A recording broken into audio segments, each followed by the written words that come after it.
একজন ঈমানদার যিনি ফেরেশতাদের প্রতি ঈমান রাখেন তিনি চেষ্টা করবেন ফেরেশতাদের নেক দোয়া পাওয়ার এবং চেষ্টা করবেন ফেরেশতাদের বদদোয়া থেকে বাঁচার। এটা হলো আপনি বা আমি যে ফেরেশতাদের প্রতি ঈমান এনেছি, বিশ্বাস আছে, তার একটা প্রমাণ, বহিঃপ্রকাশ। তো সেজন্য আমাদের জানতে হবে কোন সব মানুষদের জন্য ফেরেশতারা নেক দোয়া করে আর কোন সব মানুষদের জন্য ফেরেশতারা বদদোয়া করে।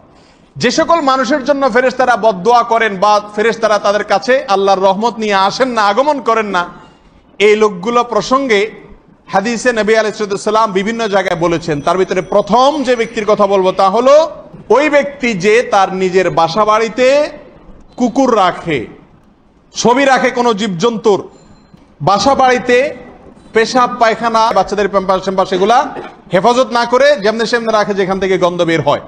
এরকম আরো অনেক কর্ম আছে যেগুলো করার ফলে বাসা বাড়িতে আল্লাহর রহমতের ফেরেশতা আসেন না। এই লোকটি নিঃসন্দেহে ফেরেশতার নেক দোয়া থেকে বঞ্চিত, আল্লাহর রহমত নিয়ে আসেন না তারা।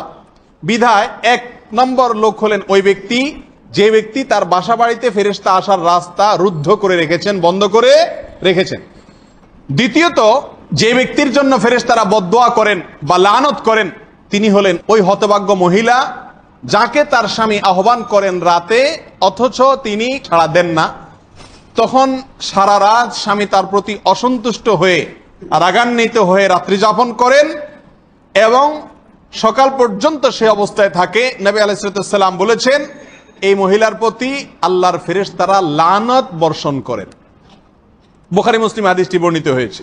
এর মানে এই না যে স্বামী যা বলবে আমি রাগটা কিছু করতে পারবো না, পাথরের মতো হয়ে থাকবো। রাগ করার অধিকার পুরুষদের মতো মহিলাদেরও আছে, কিন্তু এই জায়গাটাতে যেখানে স্বামীর চরিত্র হেফাজত এবং সংরক্ষণের প্রশ্ন, এখানে রাগ করে স্বামীর আহ্বানকে ডিনাই করার সুযোগ নাই।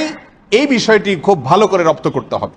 নাম্বার 3, যাদের প্রতি ফেরেশতারা লানত করেন তারা হলেন ওই সকল মানুষেরা যারা নিজেদের বন্ধু বান্ধবকে, নিজেদের পরিচিত অপরিচিত বা অন্য যে কোনো ভাইকে, যে কোনো মানুষকে অস্ত্র দিয়ে, তরবারি দিয়ে বা যে কোনো অস্ত্র দিয়ে ভয় দেখায়। আছে না অনেকে? দুষ্টামি করেও যদি আপনি অস্ত্র দিয়ে, ছুরি দিয়ে কাউকে ভয় দেখান তাহলে আল্লাহর ফেরেশতাগণ ওই ব্যক্তির প্রতি লানত বর্ষণ করেন এবং সহিহ মুসলিম এই ক্ষেত্রে হাদিস বর্ণিত আছে। শুধু অস্ত্র দিয়ে নয়, সাধারণভাবেও কোনো মানুষকে ভয় দেখানো এটা কোনো মুসলমানের কাজ হতে পারে না। আজকাল ফেসবুকে এবং অনলাইনে কিছু ক্লিপ দেখা যায় যেগুলো দেখে আমরাও খুব মজা নেই। একজন আরেকজনকে ভয় দেখাইছে, এ ধরনের ভিডিও ক্লিপগুলো প্রায় দেখা যায় না? ধোঁকা দিছে দুষ্টামি করতে গিয়ে। এটাকে ইসলাম কোনোভাবেই অনুমোদন দেয় না। ইসলাম দুষ্টামি করার বা মজা করার, বিনোদন করার অনুমতি দেয়, কিন্তু সেটা কাউকে ভয় দেখিয়ে না। আমি যদি কাউকে ভয় দেখিয়ে দুষ্টামি করি তাহলে সেই দুষ্টামি ইসলামের দৃষ্টিতে জায়েজ দুষ্টামি না, এটা হারাম দুষ্টামি হবে। এবং অস্ত্র দিয়ে যদি কাউকে এরকম ভয় দেখানো হয় তাহলে তার প্রতি আল্লাহর ফেরেশতাগণ লানত বর্ষণ করেন। সহিহ মুসলিম হাদিস বর্ণনা হয়েছে। নাম্বার 4, ওই ব্যক্তির প্রতি আল্লাহর লানত বর্ষণ হয়, আল্লাহর ফেরেশতাদের লানত বর্ষণ হয় যে ব্যক্তি নবী আলাইহিস সালামের সাহাবীদেরকে গালমন্দ করে। আমাদের সমাজে অনেক ভাই আছেন 5 ওয়াক্ত সালাত আদায় করেন, নামাজ রোজা করেন, নাস্তিক না, আস্তিক না, শুধু প্র্যাকটিসিং মুসলিম, অথচ নবী আলাইহিস সালামের বিভিন্ন সাহাবায়ে কেরামের সমালোচনা করেন, তাদের বিভিন্ন মন্দ দিককে আলোচনা করেন, যেটা তাদের গালমন্দ করার শামিল। আর সাহাবীদেরকে যদি কেউ গালি দেয়, সে হতে পারে নামাজি, হতে পারে রোজাদার, হতে পারে নেককার, অন্যান্য দিক থেকে হতে পারে দাড়িওয়ালা, হতে পারে ইসলামের জন্য মর্দে মুজাহিদ, কিন্তু সাহাবীদের সমালোচনা করার কারণে নবী আলাইহিস সালাম বলেছেন আল্লাহর ফেরেশতাগণ তার প্রতি লানত বর্ষণ করে থাকে। নাম্বার 5, যে সমস্ত ব্যক্তিদের জন্য ফেরেশতারা অভিশাপ করেন, লানত করেন, তাদের মধ্যে থেকে হলেন ওই ব্যক্তি যে ব্যক্তি ইচ্ছাকৃত কাউকে হত্যা করে। যে ব্যক্তি ইচ্ছাকৃত অন্য কোনো মুসলমান ভাইকে হত্যা করে তার প্রতিও আল্লাহর লানত বর্ষণ হয়ে থাকে। 6 নম্বরে হলেন ওই ব্যক্তি যিনি আল্লাহর কালামকে, দ্বীনের ইলমকে গোপন করেন, বলেন না। দুনিয়ার কোনো লোভে হোক অথবা যেই কোনো কারণে হোক, আল্লাহর দেওয়া ইলমকে যে ব্যক্তি গোপন করে সেই ব্যক্তির প্রতিও ফেরেশতাগণ লানত বর্ষণ করেন। কোরআনে কারীমে আল্লাহ বলেছেন ইন্নাল্লাযীনা ইয়াকতুমুনা মা আনজালনা মিনাল বায়্যিনাতি ওয়াল হুদা মিন বা'দি মা বায়্যানাহু লিন-নাসি ফিল কিতাব উলাইকা ইয়ালআনুহুমুল্লাহু ওয়া ইয়ালআনুহুমুল লাঈনুন। নিশ্চয় যে সমস্ত ব্যক্তিরা আমি যা নাজিল করেছি এগুলোকে গোপন করে, সবগুলো বলে না, বলতে গেলে চাকরি থাকবে না, অথবা বলতে গেলে নিজে ধরা পড়বে, আল্লাহ বলেছেন এই সমস্ত ব্যক্তিদের প্রতি আল্লাহ লানত বর্ষণ করেন, আর লানতকারীরা অন্য সব লানতকারীরা লানত করতে থাকে, আর ফেরেশতারাও সব লানতকারীদের অন্তর্ভুক্ত।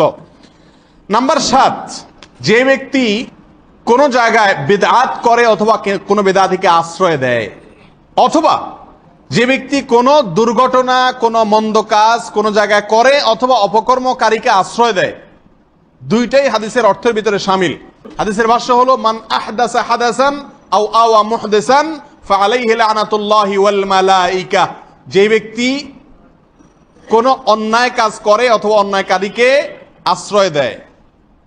এই হাদিসের আরেক অর্থ হলো যে ব্যক্তি কোনো বিদআত করে অথবা কোনো বিদআতকারীকে আশ্রয় দেয়, তার উপরে আল্লাহ এবং সকল ফেরেশতাদের অভিশাপ।